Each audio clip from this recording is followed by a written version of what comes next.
Margaret Atwood is a Canadian poet, novelist, and activist best known for her perspective on feminism. She tends to use her work as a way to inform her audience on the exploitation or suffering of women, which she challenges in her poem Siren Song, which we will be looking at. When we hear sirens, we typically think of mermaids. However, in Greek mythology, sirens are depicted as half-bird and half-woman creatures usually found in a trio. In one story, there were originally two sirens and a third one later on joined them, and they were believed to be the daughters of the sea god Phorkys, but there are many versions of how sirens came to be. So Atwood also enjoys including allusions in her work, and most of these allusions are related to Greek mythology. And in this particular poem, we see an allusion to the Odyssey by Homer. At one point in book 12, Odysseus, he runs into Circe, a sorceress, which we also saw a reference of her in the book of Song of Solomon. Circe warns Odysseus about these three sirens that lure sailors through singing dangerous and enchanting songs. Here is a fun little video clip of an example of this from the movie Sinbad. Sinbad! Gin? Lee? Come and get it, ladies. Kale? Come with me. We'll speak of love. Who's bad? Sinbad. Ugh, men. Odysseus takes precaution of this trio and covers the ears of his crew with beeswax, but he is actually curious to hear their famous song and refrains from covering his ears. Instead, he asks his crew to tie him tight to the mast of the ship to keep himself from doing anything after these sirens entrance him. Homer's depiction of sirens are villainous, the men who fall victim to their sinuous acts seen as heroes. Atwood, however, challenges this perspective and shows who truly has the power, taking the narrative away from men and countering the power structure that society has set in place. In Siren Song, we are given the opportunity to experience a similar situation that Odysseus and his crew went through, but from the view of one of the sirens. This is the one song everyone would like to learn. The song that is irresistible. The song that forces men to leap overboard in squadrons even though they see the beach skulls. The song nobody knows because anyone who has heard it is dead, and the others can't remember. Shall I tell you the secret? And if I do, will you get me out of this bird suit? I don't enjoy it here, squatting on this island, looking picturesque and mystical. With these two feathery maniacs, I don't enjoy singing this trio, fatal and valuable. I will tell the secret to you. To you, only to you. Come closer. This song Is a cry for help. Help me. Only you can. You are unique. at last. Alas, it is a boring song, but it works every time. The first three stanzas of Atwood's poem are describing the siren song as she has titled it. The speaker, or the siren, calls the song irresistible and one that nobody knows. Something to notice is that these stanzas only contain one sentence, and it's almost as if it's dragged out. From what we know, sirens lure and seduce these sailors to their deaths. Atwood uses enjambments, which are not having any punctuation at the end of a line break. These create the effect of a seductive tone, slowing the reader down. The blank spaces that lead you from one stanza to the next makes you want to take a mental pause in your head at seeing that space. However, you don't typically pause during a sentence, maybe briefly if there are commas, which Atwood only uses once in lines 8 to 9 because anyone who has heard it is dead and the others can't remember. This slowing down is almost in the same way a sailor would when they become enchanted and hypnotized by the siren song. It's slow, serene, and calm. There is also her use of colons, which are used to show something that follows it. And in this case, the siren is speaking of her song and what it is. This song is a mystery to people and they want to learn about it, and it being irresistible is what leads many to an obvious fate. After the second colon, the speaker implies that it is the song itself who creates this destruction, personified as some sort of conscious being, saying that it's not the siren who is making this happen. And she gives the song an action, saying that the song that forces the man to leap overboard in squadrons. The siren is not addressing herself yet. She is saying that it's the song's fault that many get manipulated and enchanted. It's not her. It's basically a way of trying to tell the reader that she is innocent. One word that stood out was the use of men. From what we know, sirens reside by the sea, so their victims would usually consist of sailors, and that should still apply here, considering Atwood uses the word beached. Here, the would-be sailors are stripped of their titles and are reduced to their nature. They've simply just become lustful men. Ugh, men. Imagery she uses, beached skull, signifies the death of many that the men still ignore and continue to leap overboard in chase of the song. This action suggests a strong will to pursue what they desire while becoming oblivious to all surrounding signs of obvious danger. Moving forward, stanza 4 is where we see a shift in the poem, a complete change in direction in its narration. It consists of one question that has two parts in it, and it says, "Shall I tell you the secret? And if I do, will you get me out of this bird suit?"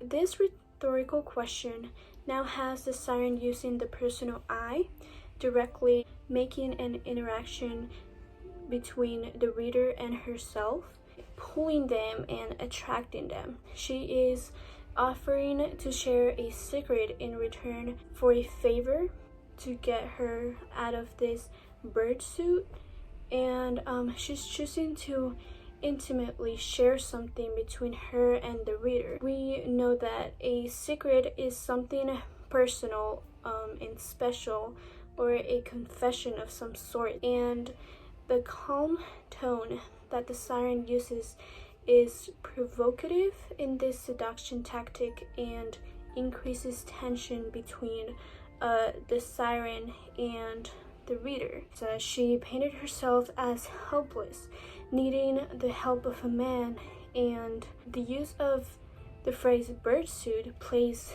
into that.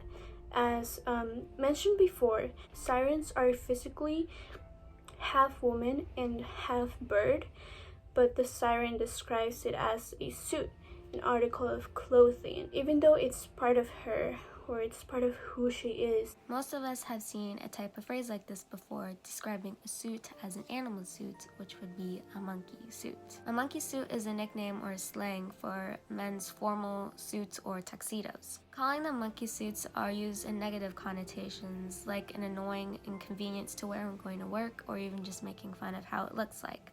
It feels restricting to wear, and the siren uses the name birdsuit in a similar fashion. Bearing wings, as a bird does, makes the siren feel trapped, so she's asking the reader for help to get her out of the suit, or looking at the bigger picture, the situation she finds herself in just being a siren, or so she says. Moving on to stanzas 5 and 6, the siren goes back to speaking about herself in these two next stanzas. These two stanzas also form one sentence, but it is, however, divided. The fifth stanza concerns the speaker herself, and the next stanza mentions the other two sirens that are the ones keeping her company. And so let's reread stanzas 5 and 6 real quick, and it says, "I don't enjoy it here, squatting on this island, looking picturesque and mystical, with these two feathery maniacs. I don't enjoy singing this trio, fatal and valuable." In the fifth stanza and sixth stanza, there's repetition of "I don't enjoy," involving the aforementioned position that the siren finds herself in, and she detests where she is at now. And intense imagery is seen through this siren's suffering. She describes herself as picturesque and mystical, acknowledging that she is indeed beautiful, but she feels like it's like a burden to her. And although beautiful, putting it next to the visual of her squatting on the island makes a contrast between these two, because the siren is meant to hold this torturous, uncomfortable position as she remains her mystical appearance. And moving on to the 6th stanza, she mentions the other 2 sirens. She calls them feathery maniacs, and because sirens being half bird are bound to be feathery, this is the description that she gives them, feathery maniacs. And she just mentions how she's just bored of being with them. She is tired of singing a song that brings men to their fatal death. The siren sees herself distinctly different from the other 2 maniacs who enjoy this. She's saying that she's not like them and she doesn't fit in with them, which is why she needs the reader's help.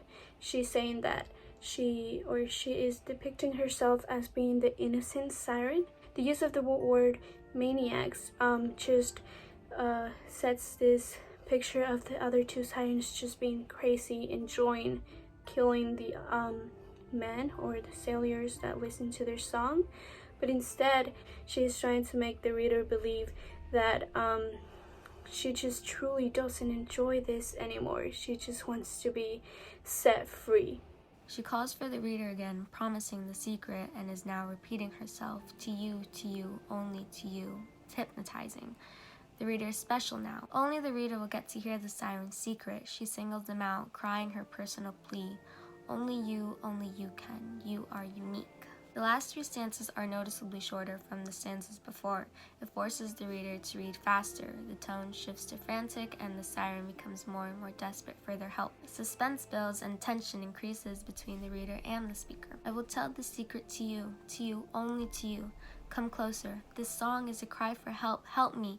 Only you can. You are unique at last. Alas, it is a boring song, but it works every time. Once again, a colon is used after establishing that this is a song for help. Help me, the same way she did in the first stanza, because this is that irresistible song she was talking about. She preys on men's responses to a damsel in distress as they fall blind to another red flag, but they can't help it. A woman in need attracts them. Then they are told they are unique, another thing they love to hear. Only he can help her. The final stanza begins with the end of the sentence of the stanza before, saying, you are unique at last. And the enchantment between these 2 stanzas signifies the important part of the illusion. And at this moment, her victim has fallen for her trap. At last, her job is complete. She lured them in, and she gained sympathy for herself while they wanted to help the man or the readers, until the reader finds out that she has gotten them right where she wanted them to be. Her secret was obvious. She already spoke on how this would end. She starts by explaining what the song does. Atwood cleverly makes the reader fall victim to the siren too. She teases the readers into reading more and more just to end up being trapped by the song. The reader already anticipates to find out what happens at the end, and at the end we don't expect what is actually so obvious and clear from the beginning of the poem. With the last stanza, we now know that the siren was never unhappy. She played vulnerable. She manipulated the reader to feel that sympathy for her and making them rush towards her and to help her. Sure, it may be a boring song given its predictability, but it works every time. It never fails to do the job. In the end, it's really the sirens who win.